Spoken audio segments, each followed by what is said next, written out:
Hi மக்களே, எல்லாருக்கும் வணக்கம். இந்த ஒரு வீடியோவை யாருக்கு ஷேர் பண்ணணுமோ அவங்களுக்கு ஷேர் பண்ணி இதை நீங்கள் தான் சரி பண்ணணும். அதாவது பார்த்தீங்கன்னா, பாம்பன் பாலத்தில் கிட்டத்தட்ட ஒரே இடத்துல ஒரு 100 மீட்டர்ஸ்க்குள்ளே ஒரு 25 பள்ளத்துக்கு மேலே இருக்குங்க. நான் வந்து கவுண்ட் பண்ணியே காட்டுறேன் உங்களுக்கு எத்தனை பள்ளம் இருக்குது அப்படின்னு சொல்லி. ஸோ இந்த இடத்துல பார்த்தீங்க அப்படின்னா ஒரு 2 வீலர் போகிறதுக்கு ரொம்பவே சிரமமாக இருக்குது. அதே மாதிரி நீங்கள் நினச்சி பாருங்கள், ஒரு 4 வீலர் பஸ்ஸாக இருக்கட்டும், அதே மாதிரி ஹெவி வெஹிக்கிள்ஸ், அதாவது இங்கே நம்ம தங்கச்சி மடத்தில் வந்து ஹார்பர் ஒர்க் நடக்கிறதுக்கு ஒரு நாளைக்கு 100க்கு மேற்பட்ட வண்டி பெரிய பெரிய பாறாங்கற்களை ஏற்றிட்டு உள்ளே வருதுங்க. கிட்டத்தட்ட ஒரு வண்டியோட லோடே பல டன்னுக்கு இருக்கும். ஸோ அது எல்லாமே இது வழியாக தான் கிராஸ் ஆகி போகுது. அந்த இடத்துல ரோடு எப்படி இருக்குது அப்படிங்கிறத அவங்களுக்கு காட்டுறாங்க.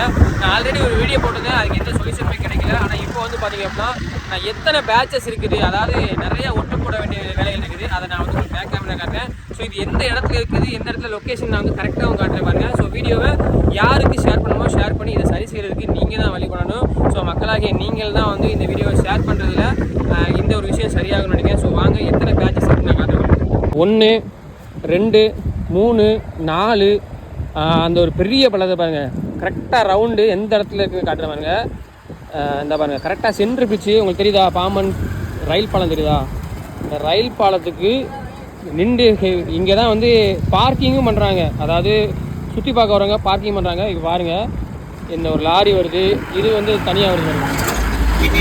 இந்த இடத்த பாருங்கள், இந்த இடம் மட்டும் இல்லை, அடுத்து இங்கே பாருங்கள், கவுண்ட் பண்ணிட்டே வாங்க எத்தனை இருக்குது பாருங்கள். இந்த ஒரு இடத்துல மட்டும் இங்கே பாருங்கள். இங்கே நான் போய்கிட்டே இருக்கலாம், இன்னும் வீடியோ லென்த்து போய்கிட்டே இருக்கும். ஸோ நான் முடிஞ்ச அளவுக்கு நீங்கள் ஷேர் பண்ணுற அளவுக்கு நான் வீடியோ கொடுக்குறேன். இங்கே பாருங்கள், கண்டிப்பாக ஷேர் பண்ணி இதுக்கு ஒரு சொல்யூஷன் பாருங்கள். இங்கே பாருங்கள், 1 அந்த இடத்துல, இந்த இடத்துலலாம் வண்டியை ஸ்லோ பண்ணி தான் போகணும். அதாவது தெரிஞ்சவங்க ஸ்லோ பண்ணிடுவாங்க, தெரியாதவங்க என்ன பண்ணுவாங்க, தெரியாதவங்க நேராக கொண்டு வந்து விடுவாங்க. அதோட வண்டி வந்து பேலன்ஸ் இல்லாமல் அங்கிட்டு இங்கிட்டு போய் கீழே விழுற கூட வாய்ப்பு இருக்குது. இங்கே பாருங்க, கரெக்டான இடத்த பார்த்தீங்களா? இதாக இருக்குது. இங்கேருந்து இப்படி கேமரா திருக்கணும்னா இந்த இடத்துல தான் வந்து பிரிட்ஜே ஓப்பன் பண்ணும்போது பெரிய செட் எல்லாமே போட்டுருந்துச்சு.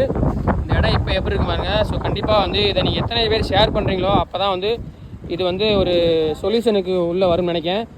இங்கே பாருங்கள், ஸ்கூல் வேன் இதில் தான் போகும், பெரிய பெரிய கனரக வேகங்கள் இதெல்லாம் போகும். ஸோ தொடர்ந்து இங்கே பாருங்கள், இந்த பைக்லாம் எப்படி போகிறாரு பாருங்கள். வந்தவர் இப்படி வளைஞ்சி இப்படி எடுத்து போகும்போது என்ன ஆகும்னா ஸ்லிப் ஆகி கூட உள்ள வாய்ப்பு இருக்குது. ஸோ மக்களே, இதை நீங்கள் வந்து சரி பண்ணணும் அப்படின்னா கண்டிப்பாக ஒரு ஷேர் கொடுத்துருங்க, ஒரு ரீபோஸ்ட் கொடுங்க, லைக் பண்ணுங்கள். தகுந்த ஒரு இடத்துக்கு போச்சு அப்படின்னா கண்டிப்பாக வந்து இது வந்து சீக்கிரமாக சரியாகும். ஸோ டாடா பாய், பார்க்கலாம்.